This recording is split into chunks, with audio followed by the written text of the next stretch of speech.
Rin sits at her desk, dreading the end of the school day. Not because she enjoys junior high or because she respects her teachers, but because she despises being forced to learn kendo.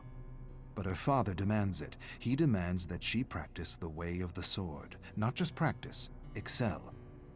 She's a Yamaoka. The Yamaokas come from a proud legacy, a samurai legacy. He reminds her of this every day, and every day the kids tease and humiliate her, telling her she has no business in their class, telling her she should wield a broom, not a shinai. She ignores them and tries her best. Maybe if she excels with a katana, her father will feel better. He hasn't been himself as of late, frustrated, irritable, reactive. She can't do anything right, nor can her mother. He has become very quiet and talks and argues with himself. She doesn't understand what's happening to him, but she knows he is suffering, and the last thing she wants is to add to his pain.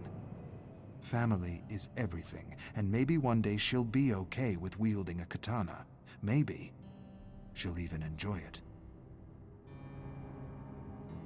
Rin's bones feel brittle and ready to collapse under the weight of the armor. She holds her bamboo shinai up to her opponent. I want this to be over. Can't this just be over? Her opponent insults her. He tells her there's a shattered window in the changing room she ought to clean before someone cuts themselves, Janitor Yamaoka. He laughs. He makes another janitor joke at her expense. A sudden heat rushes up her face. She wants to shove the shinai down his throat. See how he laughs with wood and splinters piercing through his stomach. Splinters piercing through his throat. Where did those thoughts come from? It's not like her to think such thoughts. She angles her shinai and feels something strange inside. She's never felt anything like it before, like a waking dragon in her heart. She stares at her grinning opponent. Faster than thought, she lunges and strikes his head. Everyone laughs at him. His head slumps in mingled defeat and humiliation. A boy stares at her with wide, disbelieving eyes. He blinks. You might be a Yamaoka after all. She hates to admit it, but it feels good to win. No, not to win. To defeat a foe. To defeat another human being. Defeat another human being? Why would I think this? These aren't my thoughts. But they are. She doesn't understand what happened. What thing came over her to give her the strength to contend with the boy in front of her? He isn't laughing anymore. He glares at her. She beat him. Not once, not twice. Thrice.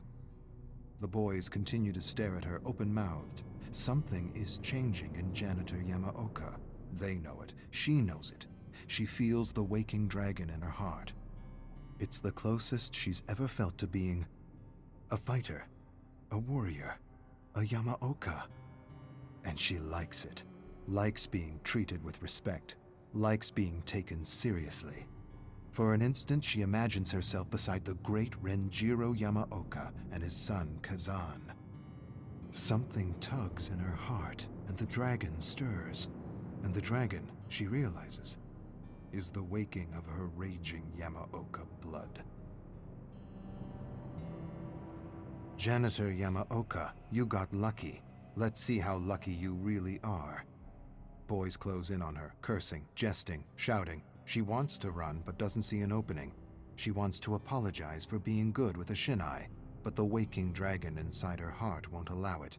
She didn't do anything wrong. She has no reason to apologize. She finally did what she was supposed to do, and now they close in on her as though she had cheated, as though they could see the dragon that had helped her.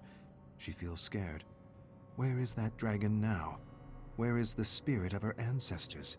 She raises a pleading hand for her abusers to stop. You will pay. You made me look foolish.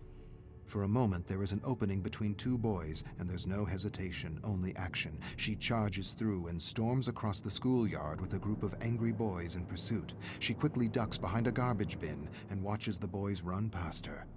One stops, turns towards the bins, narrows his gaze. She holds her breath. She can hear her heart pounding in her head. Why hide? You are better than these peasants. Stand and show them who you are. but she does not reveal herself.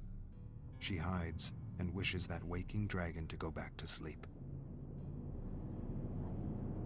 Rin emerges from hiding and begins her long walk home. The dragon in her heart admonishes her for hiding, tells her she is more than her tormentors and should never cower before bullies and abusers. She's not sure what she should have done or what she should think. Maybe she should have faced them. Maybe she should have confronted them. Maybe she should have beaten them down and torn them limb from limb. Limb from limb? What am I thinking? Where did that come from? Limb from limb. What dark thoughts are these? Before she can answer her own question, she hears a voice. She hears her tormentors jeering and spewing insults at her. She doesn't turn around. She doesn't run. She doesn't run because she knows what's coming, and she doesn't care. The dragon within tells her everything's going to be okay. The boys throw garbage at her, call her Janitor Yamaoka, Janitor Yamaoka, Janitor Yamaoka. She knows what's next. She sees it in her mind's eye like samurai of old. They'll push her down, surround her, punch and kick her, but this time she won't let the pain defeat her. She won't let the fear paralyze her. She'll use the fear and the pain to feed the dragon.